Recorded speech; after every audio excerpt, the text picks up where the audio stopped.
Look, I'm talking to ChatGPT and my phone is mirrored to my macOS, but I'm using my phone directly from my Mac and I can now type and show cursor and go anywhere on the home screen like so and open any app and post anything. You open gallery, copy, paste and airdrop. In this video, we are going to talk about screen sharing between iPhone beta version and macOS Sequoia. There are cool features and we will be exploring all of them. So how to connect? First of all, you need to go to Mac setting and go to desktop and dock, and here you will see an option iPhone. Whatever iPhone you have, just make sure that you are here and selected that iPhone. Then after that, go to your phone setting, and in phone setting go to general. In general, go to AirPlay and continuity and make sure here you allow screen mirroring, and also make sure that you have the same Apple ID on both of your devices so that you can mirror your screen. I'm gonna select this one and now just resume and connect this one. I need to turn off my phone. So we will be talking about the fixes, we will be talking about the bugs and the options you can enjoy in this screen mirroring options available in macOS Sequoia. Alright, now let's talk about the features. First thing is a bug that I noticed whenever I scroll like this one. I hold mouse cursor, sometimes I click with the external mouse and hold it and drag it, it works, but sometimes within an app it doesn't work. Let's open gallery. If I scroll up and down with the help of macOS Trackpad, then it's okay. It's not that much buggy, but there are some glitches. But if I scroll with this mouse cursor, then it's kind of glitchy for now. Maybe in the future they will fix it, but using macOS native Trackpad is alright for now with the gallery. So what else can you do with the gallery? You can go search a photo or simply open any photo, just go to share option, and here you can airdrop. Here is my MacBook and here I got my photo. The other method is just go to your gallery again, right click, copy, and here right click, paste. Or you can use simply Command C and Command V to copy and paste. It will copy data from your phone to your MacBook. Let's copy from MacBook to phone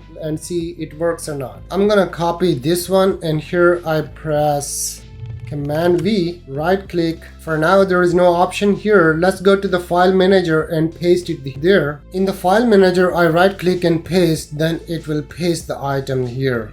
Here is the picture, but it will not directly paste into the gallery. So this is one thing. Let's open TikTok and scroll and see how it works. With my mouse, it's kind of buggy. You know, it's glitchy. I just scroll with the mouse wheel and it doesn't go up really. But if I try the Mac native trackpad, then it will scroll like normal. It's alright. So this is for the Reels and Instagram and TikTok, anything you can watch here is gonna work. Sometimes it's still glitchy on Mac internal trackpad as well, but most of the time it's alright. If you go there and you will see the background apps here, you can simply click and hold with external or internal mouse and remove them. Now let's go and test some typing. Here I'm on my Facebook and I am testing how to type.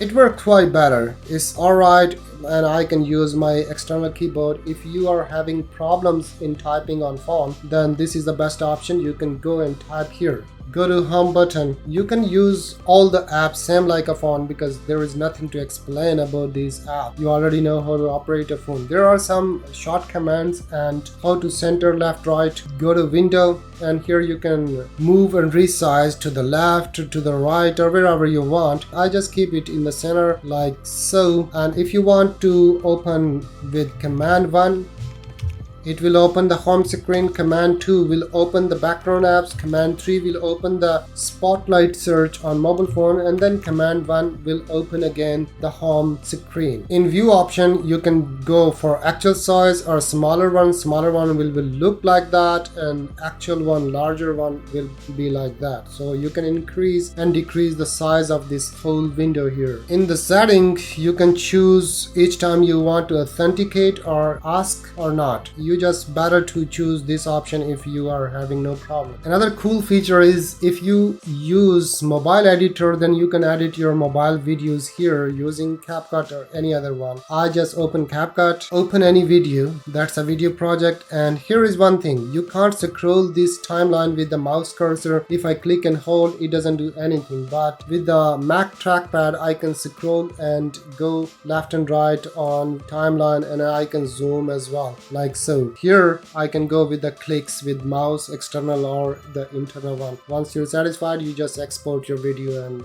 done. Okay, that's it. Your life is easier now, and there are so many bugs right now because it's still the developer beta version, and in the future whenever you will get the official version, you will get more controls and more fixes in terms of scrolling left and right and top and bottom, or watching any TikTok video, reel or whatever. So these fixes for the clicks and everything will be okay, and for now at least you can open apps and control them from here remotely. And if you want to record your screen, you can show this mouse cursor. This is a big deal. You can do everything here if you are recording your tutorial on phone. So okay, there are so many people watching these videos, but only few press the like button. Why? Just go press the like button. I'll see you in the next one. Bye.